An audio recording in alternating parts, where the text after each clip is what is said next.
Assalamualaikum warahmatullahi wabarakatuh. Apa kabar Bunda cantik, sehat dan bahagia selalu dan senantiasa dilimpahkan rezeki yang berlipat ganda.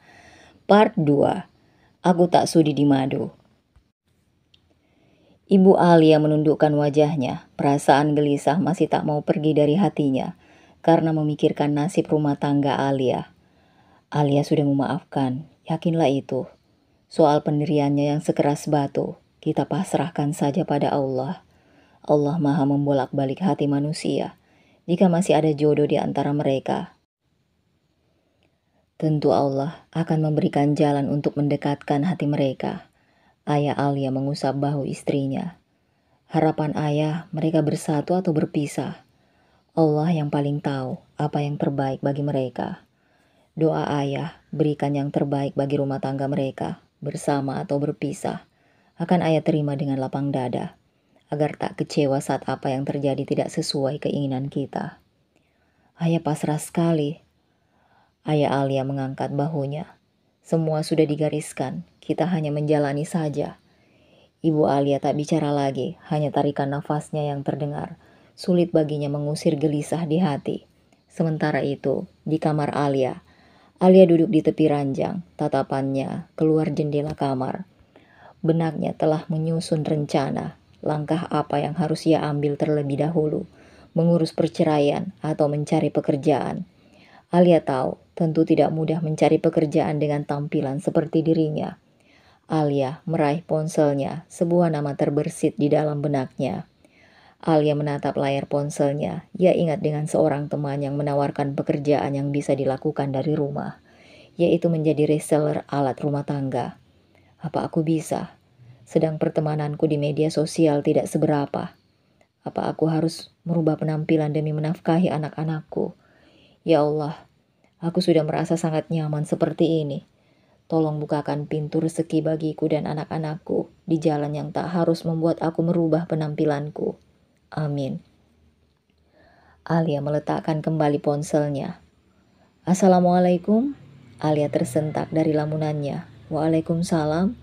Alia bergegas keluar kamar agar orang yang memanggil tak harus lama menunggu. Saat Alia membuka pintu, seorang pria berjaket hijau dengan logo salah satu ojek online berdiri di depan pintu. Selamat siang, Mbak. Ini ada titipan dari Bu Ajeng untuk Mbak Alin. Pria itu menyerahkan goodie bag berwarna hijau pada Alia. Oh, terima kasih. Alin keluar, nanti saya sampaikan. Baik Mbak, terima kasih. Ongkosnya sudah dibayar Mas? Sudah Mbak, saya permisi. Assalamualaikum. Waalaikumsalam. Abang ojol itu pergi. Siapa Li? Ojol ada kiriman dari calon ibu mertua Alin, sahut Alia yang menyerahkan goodie bag ke tangan ibunya. Ibu Alan sedang liburan di sini setiap hari mengirim makanan. Baik sekali ya Bun. Iya, Bunda jadi bingung harus balas mengirim apa. Alia tersenyum. Ibunya Alan pasti ikhlas Bunda, tidak berharap balasan. Bunda tahu tapi tidak enak saja. Jangan dipikirkan Bunda. Bunda ke dapur dulu. Iya. Alia ke kamar ya Bun. Alia kembali masuk ke dalam kamar tidurnya. Apa yang terjadi tadi menginspirasi dirinya.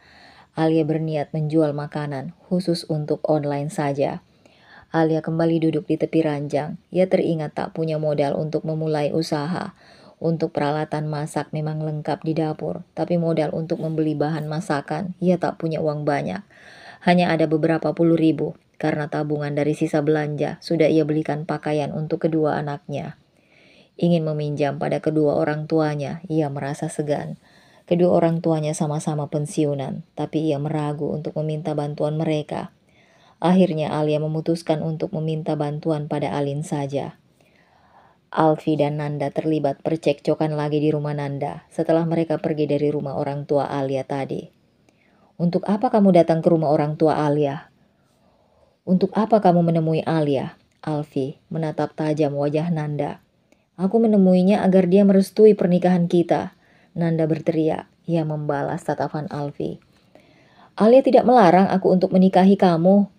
Tapi aku yang tidak mau. Merespon keluh kesahmu ternyata adalah tindakan yang keliru. Aku sungguh menyesali hal itu. Aku bodoh, sudah berusaha menukar permata dengan batu. Suara Alfi setajam tatapannya. Tindakan Nanda mendatangi Alia sungguh membuatnya semakin menyesal pernah kenal dengan Nanda. Mas menilai aku sebagai batu dan menilai Alia sebagai permata. Itu hanya topengnya saja. Aku yakin Alia tak sebaik seperti kelihatannya. Nanda mencibirkan bibirnya. Nanda sangat sinis terlontar dari ucapannya. Kamu yang terlihat tidak sebaik kelihatannya. Tadinya aku bertanya di dalam hatiku kenapa Allah bisa mempertemukan aku denganmu. Sekarang aku tahu Allah sedang menguji rumah tanggaku, menguji kesetiaanku. Aku tidak lulus dalam ujian darinya. Alfi menahan sesak di dalam dadanya. Bayangan hidup sendiri tanpa Alia sungguh membuat hatinya resah dan gelisah. Aku tidak mau pernikahan dibatalkan. Aku sudah memberitahu keluargaku dan banyak orang kalau kita akan menikah. Kita harus menikah, titik. Tidak ada yang dibatalkan karena tidak ada yang direncanakan. Sejak awal aku katakan padamu, jangan mengumbar sesuatu yang belum pasti. Karena aku tidak berjanji, karena kamu lancang bicara, itu sekarang jadi masalah buatmu sendiri, bukan masalahku. Tidak bisa begitu. Kalau Mas tidak mau menikahi aku akan katakan pada semua orang kalau Mas pengecut. Mas ingkar janji. Nanda mengacungkan telunjuknya pada Alfi. Kamu mengancamku. Aku masih menyimpan chat kita di mana kamu merengek minta dinikahi, di mana kamu minta ini itu sebagai mahar. Dan jelas jawabanku di sana. Tidak ada janji yang aku ucapkan. Aku hanya menuliskan. Aku akan bicara dengan Alia dulu. Kita lihat, kamu yang akan malu atau aku. Aku cukupkan perdebatan ini sampai di sini. Assalamualaikum. Alfi melangkah pergi meninggalkan Nanda sendiri. Nanda menggeram marah, kemarahan yang ia tujukan pada Alia. Kita lihat saja Alia, hidupmu tidak akan bahagia. Ia menyambut putra dan putrinya yang datang bersama Arin. Umi, sayang. Alia memeluk kedua buah hatinya. Ia duduk di sofa ruang tamu. Abang dan adik dari mana? Dari rumah Tante Suci. Kita main sama Abang Adam dan Dede Hawa. Oh, Abi mana Umi? Abi tidak ikut jemput kita? Tidak, kita menginap di sini dulu ya, Dek. Abi kemana, Umi? Ada, Abi ada. Itu tadi Abi beli makanan ringan untuk abang dan adek. Ayo, kita ke dalam. Alia bangkit dari duduknya. Ia menuntun lengan kedua anaknya untuk dibawa masuk ke ruang dalam. Namun langkah mereka terhenti saat mendengar suara mobil Alfi. Abi? Alan dan Alin berseru, lalu melepaskan lengan mereka dari pegangan Alia. Alia hanya diam di tempatnya, menatap keluar rumah. Ia memang tidak bisa melihat apa yang terjadi di antara Alfi dan kedua anak mereka. Namun Alia yakin kedua buah hatinya itu pasti sudah berada dalam gendongan kokoh kedua lengan Alfi. Kita pulang sekarang, Abi? Tanya Alin. Tanya Umi ya. Alfi menatap wajah Alia. Alia menghela nafas, lalu duduk di sofa. Kita pulang sekarang, Umi? Alin menatap Uminya. Umi ingin menginap dulu di sini. Kita menginap di sini ya. Biar Abi pulang ke rumah. Kalau kita nginap di sini, Abi menginap di sini juga dong, seru Alin. Tempat tidurnya tidak muat, sayang. Tempat tidurnya cuma cukup untuk kita bertiga. Kita tidur sama tante aja, Umi. Abi tidurnya bisa sama Umi. Abi harus pulang. Rumah kita kosong kalau Abi ikut menginap di sini juga, sayang. Alia berusaha memberi pengertian kepada kedua anaknya. Kalau begitu, kita pulang saja, Umi. Kalau kita pulang, rumah kakek tidak akan kosong, kan? Alan menatap wajah Uminya. Alia tidak tahu lagi bagaimana harus membujuk putra dan putrinya.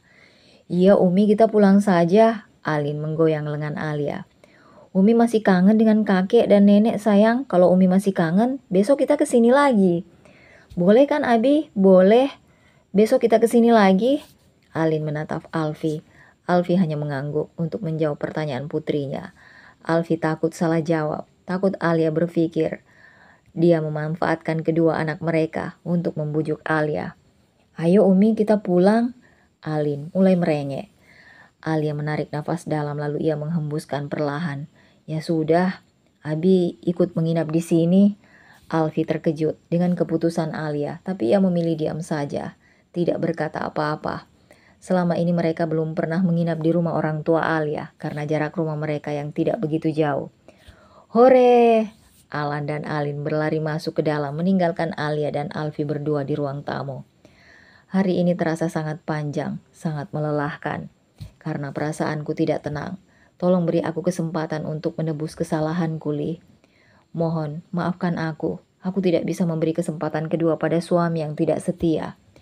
Alia bangkit dari duduknya, lalu menatap Alfi. Sebaiknya Mas pulang. Ambil pakaian ganti, kalau memang Mas ingin menginap di sini bersama kami. Aku pamit dulu dengan ayah, bunda, dan anak-anak. Alia masuk ke dalam, diikuti Alfi yang melangkah di belakangnya.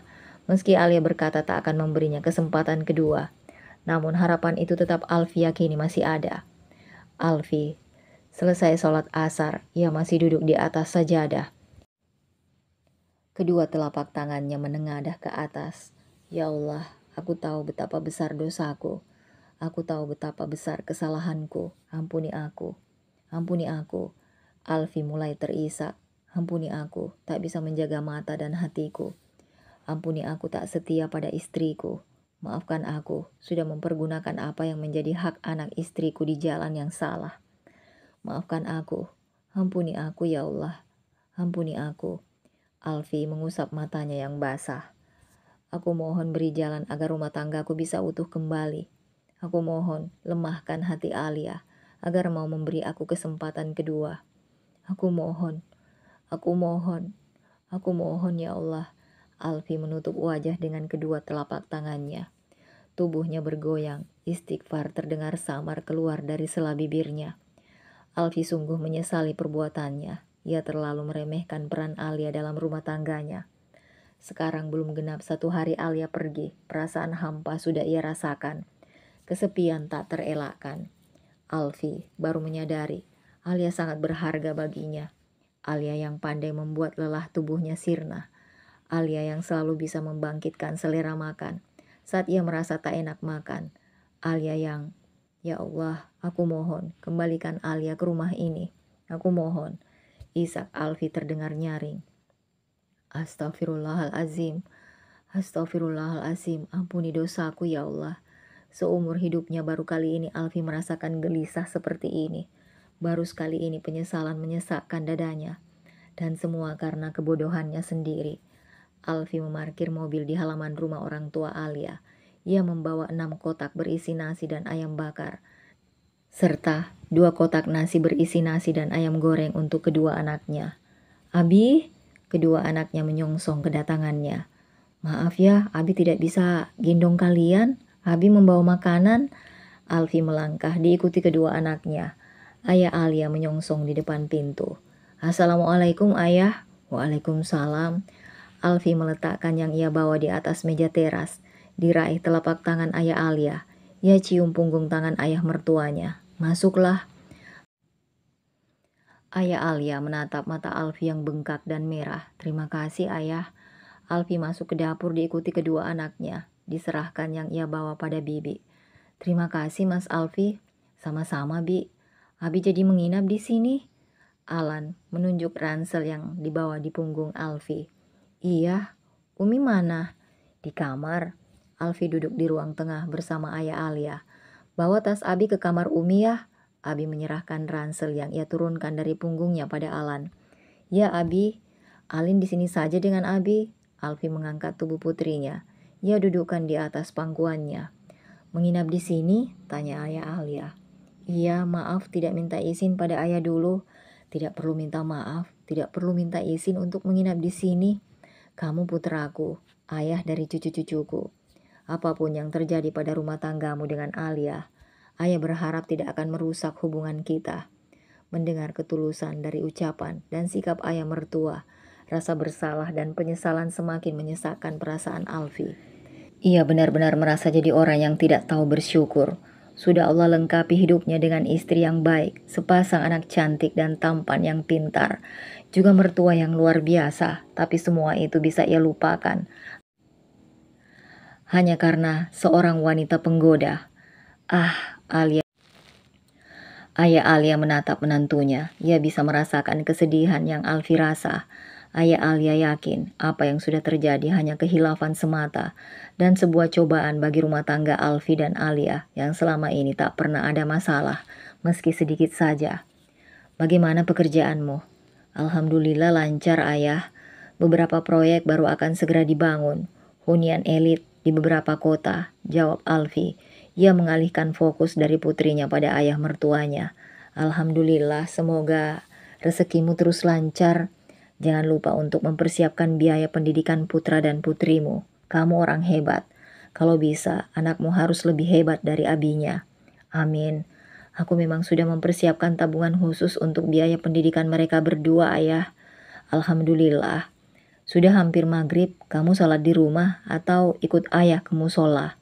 Ayah Alia bangkit dari duduknya. Aku ikut ke musola, ayah. Baiklah, ganti pakaianmu, lalu kita pergi. Alin sayang, Alin sama nenek ya. Kakek dan ayah mau sholat ke musola. Alin salat sama Umi, nenek dan tante Arin di rumah. Ya. Ayah Alia mengangkat cucunya dari atas pangkuan Alfi. Alfi menghela nafas, ditolehkan kepala ke pintu kamar Alia yang terbuka karena tidak ditutup oleh Alan saat keluar dari dalam kamar. Alfi bangun dari duduknya, ia tegakkan tubuh, ditarik nafas dalam. Lalu ia hembuskan perlahan sebelum kakinya melangkah untuk memasuki kamar Alia. Setelah masuk ditutupnya pintu, ransel yang ia bawa dari rumah tergantung di balik pintu. Alia tidak ada di dalam kamar, pintu kamar mandi tertutup. Terdengar suara air jatuh ke lantai. Alfi melayangkan pandang ke atas ranjang. Di atas ranjang sudah siap baju koko, sarung, peci dan sajadah miliknya yang ia bawa dari rumah dan dimasukkan ke dalam ransel. Alfi kembali mengedarkan pandangan. Pakaian yang ia bawa tersusun rapi di atas meja, di dekat jendela. Alfi memejamkan mata, rasa sesak karena sesal ia rasa luar biasa. Pintu kamar mandi terbuka. Alia mematung di ambang pintu kamar. Tatapan mereka bertemu. Alfi menahan diri dengan sangat keras agar tak mendekati Alia dan meraih tubuh mungil itu ke dalam pelukannya. Tubuh mungil yang sudah mengorbankan banyak mimpi dan harapannya agar bisa total dalam mengurus keluarga kecil mereka. Tubuh mungil yang tidak pernah mengeluh sedikit pun, meski semua pekerjaan rumah harus dikerjakan sendirian. Padahal sesungguhnya Alfi mampu menggaji 2 asisten rumah tangga kalau ia mau. Tubuh Alfi bergetar. Saat ini ia baru menyadari, selama ini tanpa ia sadari, dirinya sudah mensolimi istrinya. Ia mampu memberikan yang terbaik bagi Alia, tapi hal itu tidak ia lakukan. Seharusnya ia berikan tanpa Alia harus meminta. Alfi baru menyadari bahwa dalam rezeki berlimpah ia terima, dalam sukses yang ia raih dalam karirnya, ada doa Alia di dalamnya. Ada ketulusan Alia yang tak pernah meminta apa-apa padanya. Dalam hidup Alia hanya ada memberi, tanpa berharap balas apa-apa, selain kebahagiaan bagi keluarga mereka.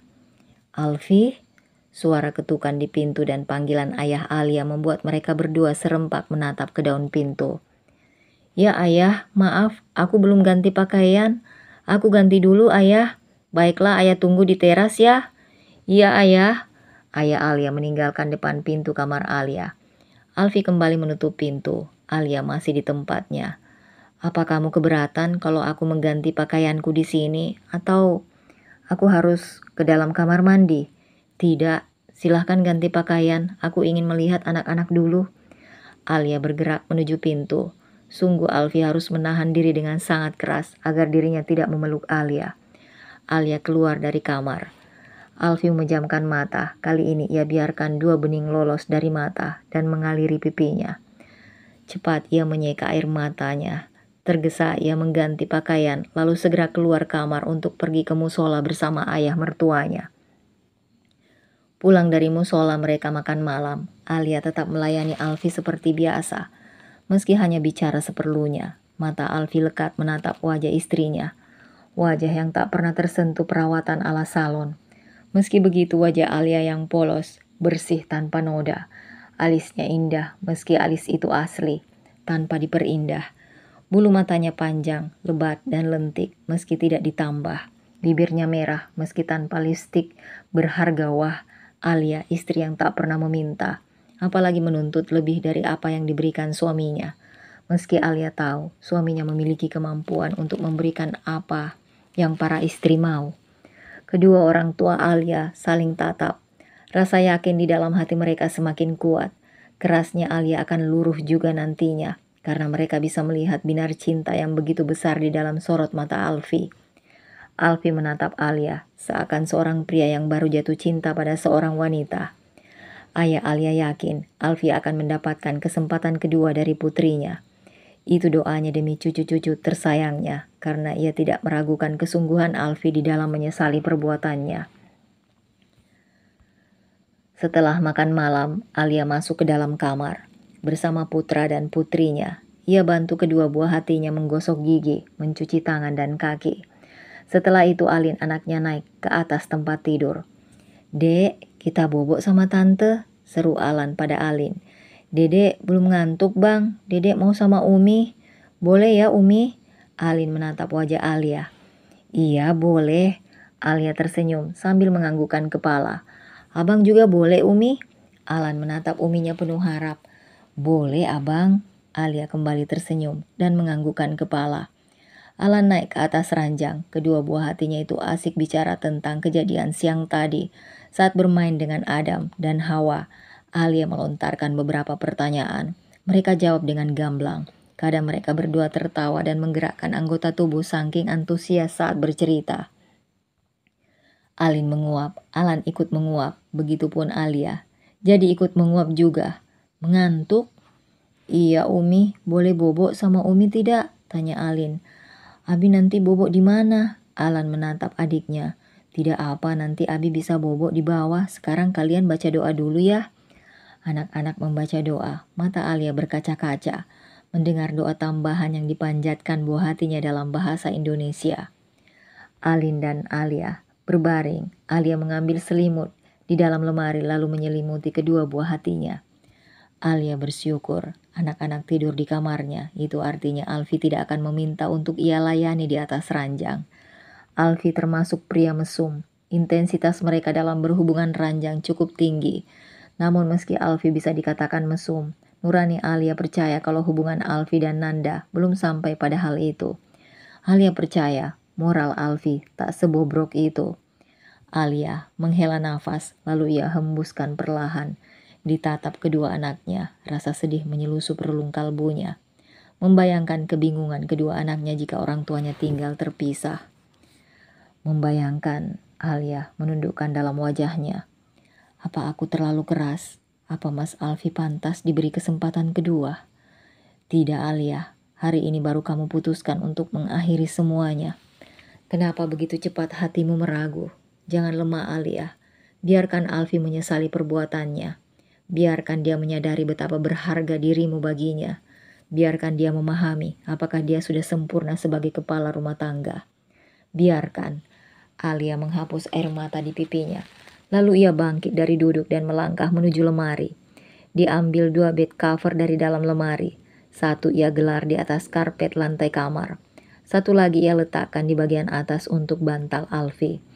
Karena di atas ranjang hanya ada 2 bantal yang sudah dipakai kedua buah hatinya. Alia merebahkan tubuhnya di atas ranjang. Semua pikiran berusaha ia singkirkan. Ia ingin terlelap dalam tenang. Sementara Alfi sedang mengobrol dengan ayah Alia. Mengobrolkan banyak hal tentang kemajuan usaha di Indonesia. Tentang pandemi yang belum berakhir juga. Tentang politik, tentang apa saja yang bisa mereka bicarakan. Sambil menonton televisi dan menikmati kopi. Alfi bahagia karena tak ada yang berubah pada sikap ayah mertuanya.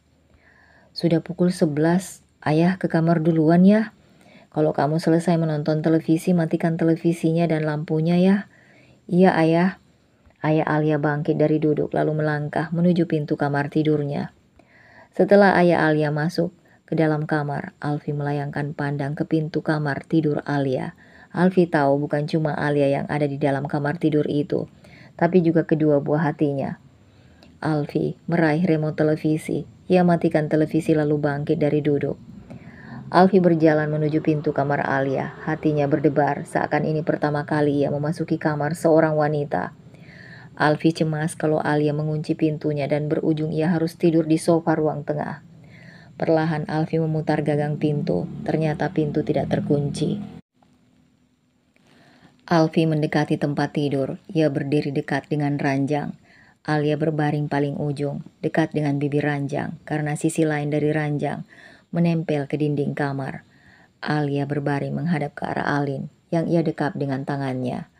Alfi menyibak rambut di sisi wajah Alia, rambut yang hanya dirinya dan isi rumah mertuanya ini yang bisa melihatnya. Alfi membungkukkan tubuhnya, satu kecupan lembut ia berikan di pipi mulus istrinya.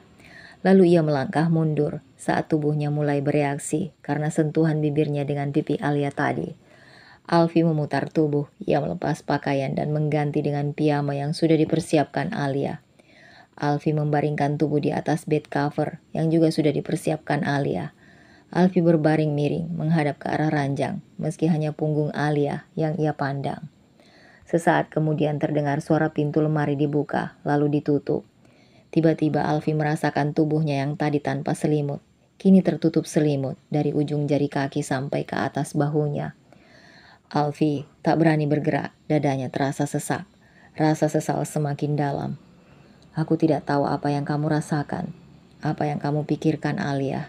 Terima kasih meski aku sudah melukai perasaanmu. Meski kamu ingin berpisah dariku, kamu tidak kehilangan kasih sayangmu padaku. Alfi terbangun, ia menoleh ke arah ranjang.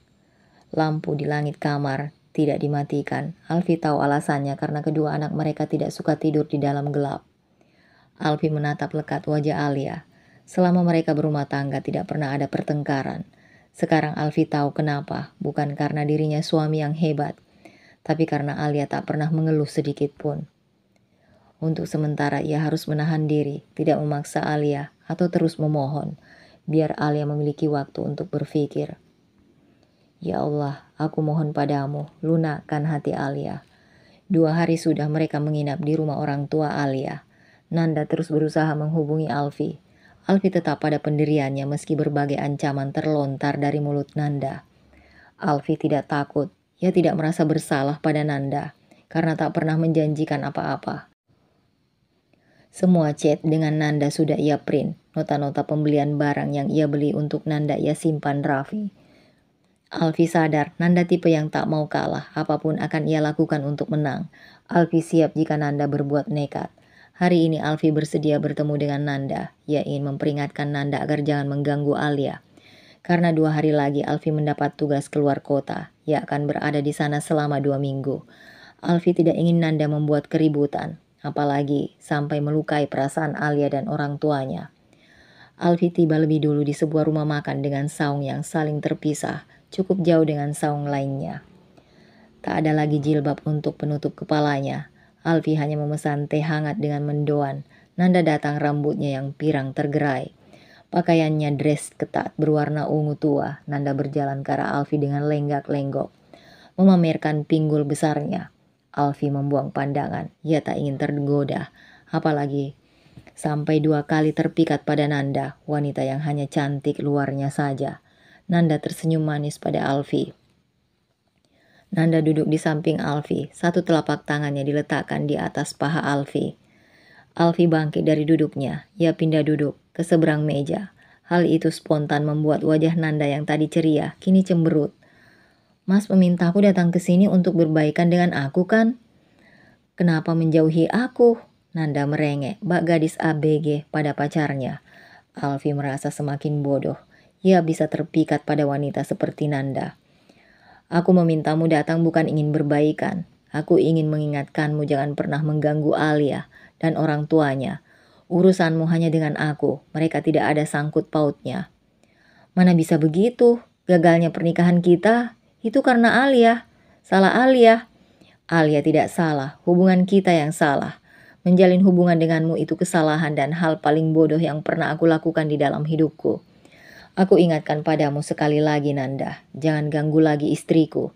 Jika kamu masih mengganggu Alia, aku sendiri yang akan menyeretmu ke kantor polisi. Camkan itu, aku pergi. Assalamualaikum. Alfi bangun dari duduknya. Nanda berusaha menahan Alfi dengan memegang lengannya. Alfi melepaskan tangannya dari pegangan Nanda. Semuanya sudah berakhir, tapi ingat, kamu masih punya banyak hutang padaku. Ingat untuk membayar hutangmu. Mas! Alfi tak surut langkah, meski Nanda memanggilnya dengan mendesah manja dan memelas. senjata yang selama ini dipakai Nanda untuk bisa mendapatkan apapun yang ia minta dari Alfi. Alfi pulang dari rumah makan langsung ke rumah mertuanya. Ia perlu Alia untuk membantu mengemas pakaian yang harus ia bawa keluar kota. Saat Alfi datang, rumah sangat sepi. "Kok sepi, Bi? Ibu, bapak, dan anak-anak tadi dijemput Pak Rahmat. Katanya keluarga dari Semarang datang dan menginap di rumah Pak Rahmat. Alia, Mbak Alia tidak enak badan jadi tidak ikut. Aku ke kamar dulu, Bi." "Iya, Mas." Alfi melangkah menuju kamar Alia. Dibuka pintu perlahan, pintu tak terkunci sehingga Alfi bisa masuk. Ditatap Alia yang tertidur di atas ranjang. Alfi mendekat. Ia duduk di tepi ranjang dengan hati-hati, diletakkan punggung tangan di keningnya. Sedikit hangat, mata Alia terbuka. "Mas, ke dokter ya?" bujuk Alfi. Kepala Alia menggeleng.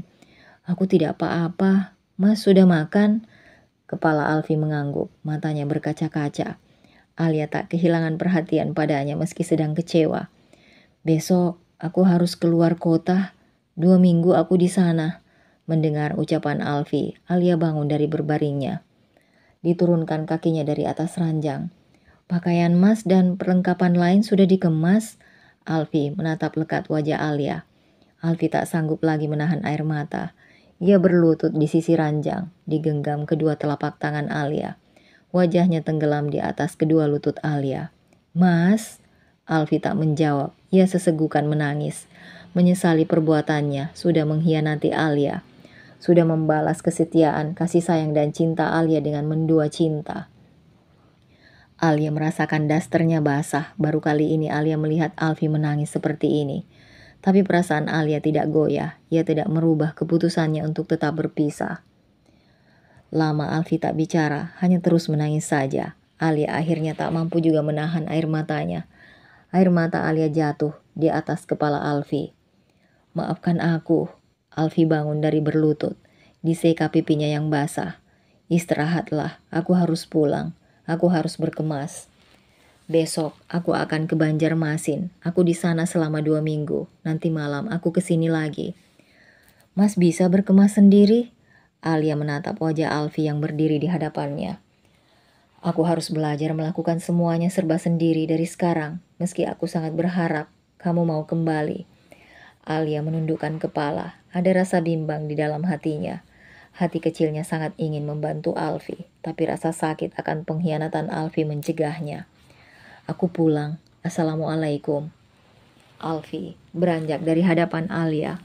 Alia menatap punggung Alfi.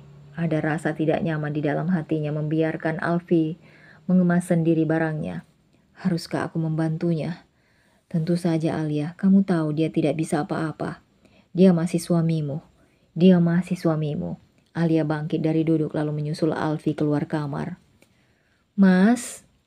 Panggilan Alia membuat Alfi menghentikan langkah. Alfi memutar tubuhnya, mereka saling tatap. Aku akan bantu Mas berkemas." Hening, sejenak mereka hanya saling tatap. "Terima kasih Alia." Alfi menghapus 2 bening yang jatuh di pipinya. "Aku pamit sama bibi dulu." Alia memutar tubuh, ia menuju dapur sementara Alfi masih diam di tempatnya. "Terima kasih ya Allah, kau beri aku istri, meski dalam rasa kecewa, dalam hati yang terluka, dalam rasa marah, dia tak kehilangan kelembutan dan kasih sayangnya. Amin." Alfi memejamkan mata, 2 bulir bening kembali jatuh di pipi. Penyesalannya semakin dalam. Alfi melangkah keluar rumah menuju mobilnya, sementara Alia keluar dari dapur bersama bibi. Tapi Alia masuk kembali ke dalam kamar. Ia mengambil penutup kepala dan penutup wajahnya. "Kita ke dokter ya," bujuk Alfi. "Tidak usah." "Aku tidak apa-apa, Mas." Kepala Alia menggeleng. "Kamu demam. Badanmu hangat," bujuk Alfi lagi. "Aku baik-baik saja, Mas." Alia tetap kukuh pada pendiriannya. Alfi tak bersuara lagi. Ia tak ingin memaksa dan membuat Alia marah padanya. Tatapan Alia fokus ke jalan. Sejak pagi ia merasa tidak enak badan. Alia pikir itu karena pikiran. Apa yang terjadi adalah hal terberat di dalam hidupnya. Ia jatuh cinta pada Alfi, menyerahkan jiwa raganya hanya untuk Alfi. Melayani Alfi bak seorang raja di rumah mereka. Tapi Alfi tak bisa menjaga hati dan pandangannya. Tak akan mudah baginya mengikis rasa cinta apalagi ada putra dan putri mereka. Hingga tiba di rumah, tak ada pembicaraan di antara mereka. Alfi memarkir mobil di depan pintu pagar. "Mana kunci pagarnya?" Alia menadahkan tangan pada Alfi. "Gerimis biar aku yang buka." Alfi keluar dari dalam mobil. Ia membuka kunci gembok pagar. "Gerimis, nanti kamu tambah sakit," seru Alfi. "Aku tidak apa-apa, Mas." Alia melangkah ke teras rumah. Alfi membuka kunci pintu rumah, lalu masuk ke dalam lebih dulu.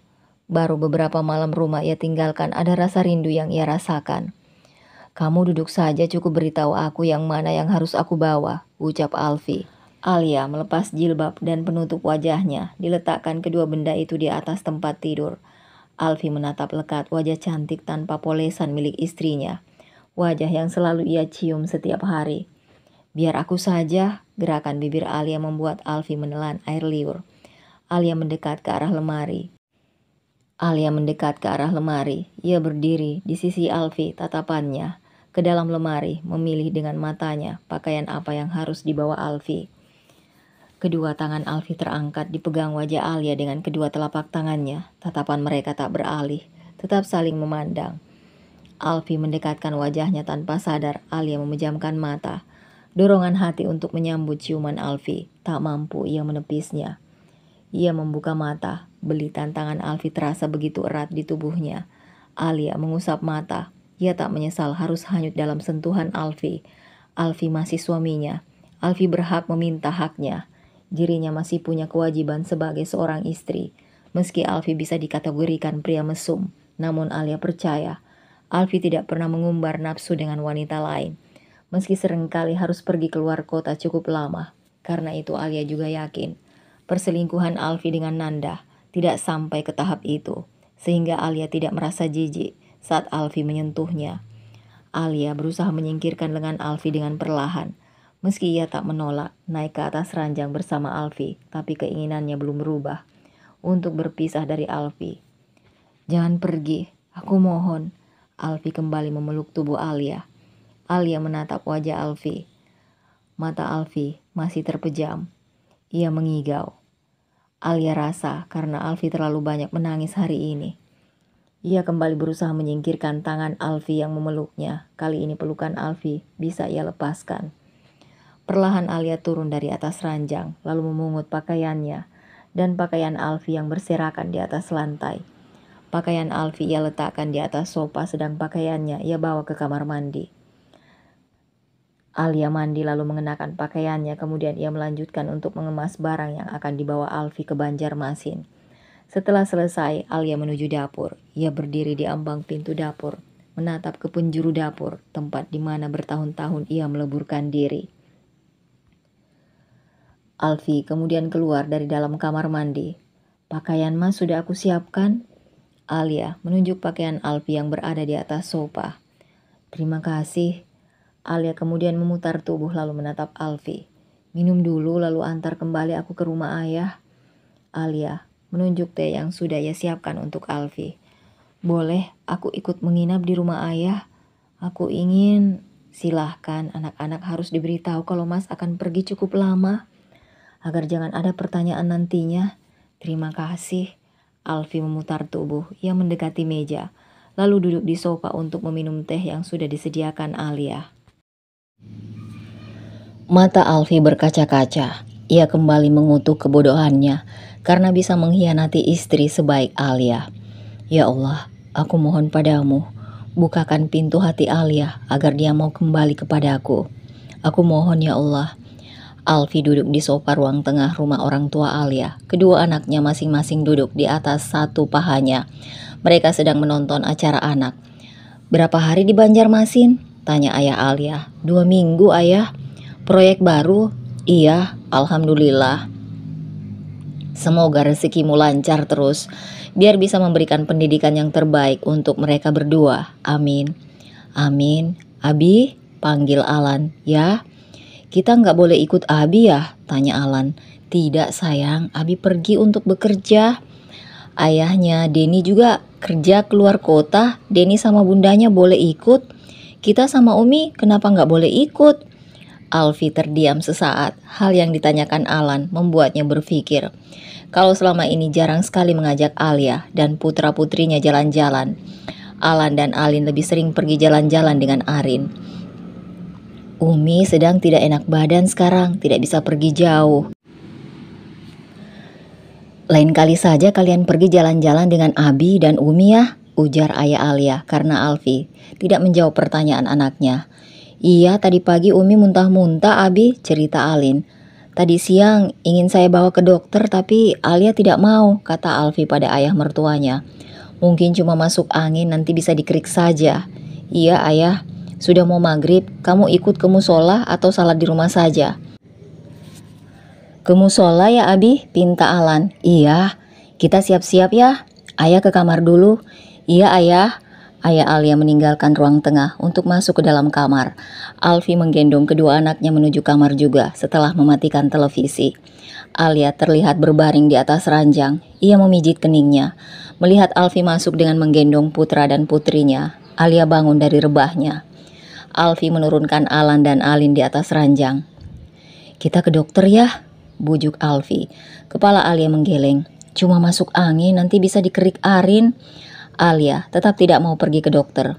Aku mau ke musola. Alan ikut. Alin tinggal di rumah ya, temani Umi. Iya Abi. Alia berdiri dari duduknya, namun tubuhnya limbung. Untung Alfi sempat menahan agar Alia tidak jatuh.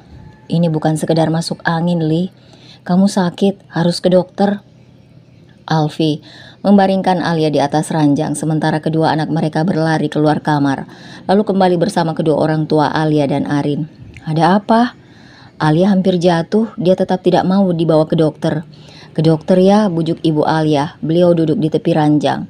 Kepala Alia menggeleng. Dikerik Arin saja nanti bun.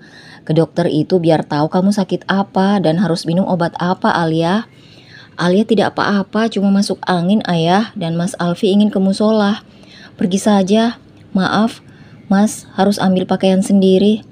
Alia menatap Alfi. Orang tua Alia dan Arin ikut melayangkan pandang pada Alfi juga. Iya, tidak apa-apa.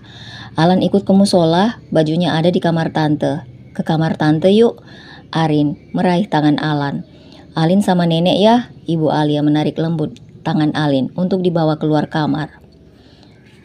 Ke dokter ya Li, kalau kamu sakit kasihan anak-anak. Mereka mencemaskan keadaan kamu. Aku tidak apa-apa, aku tidak pernah sakit selama ini. Masuk angin saja biasanya. Alfi menundukkan wajah. Aku rasa kamu sakit datang dari pikiran dan perasaanmu. Maafkan aku salah. Kesalahan yang sulit untuk dimaafkan. Walau begitu, aku tetap sangat berharap maaf darimu. Dan kamu mau kembali menjadi teman hidupku. Alfi bangkit, dikecup kening Alia. Aku mencintaimu meski pernah tersesat. Tapi akhirnya aku tahu jalan untuk pulang. Tolong bukakan pintu untukku agar bisa masuk. Alia diam saja. Alfi menghela nafas. Aku pergi dulu. Assalamualaikum. Alia, aku tak bisa lagi percaya padamu mas. Namun aku tidak ingin takabur. Karena rasaku milik Allah. Aku sadar Allah maha membolak-balik hati manusia. Biar dia yang menentukan apa yang terbaik bagi kita. Jika kita memang masih berjodoh, pasti akan ada jalannya. Jika tidak, perpisahan yang terbaik bagi kita.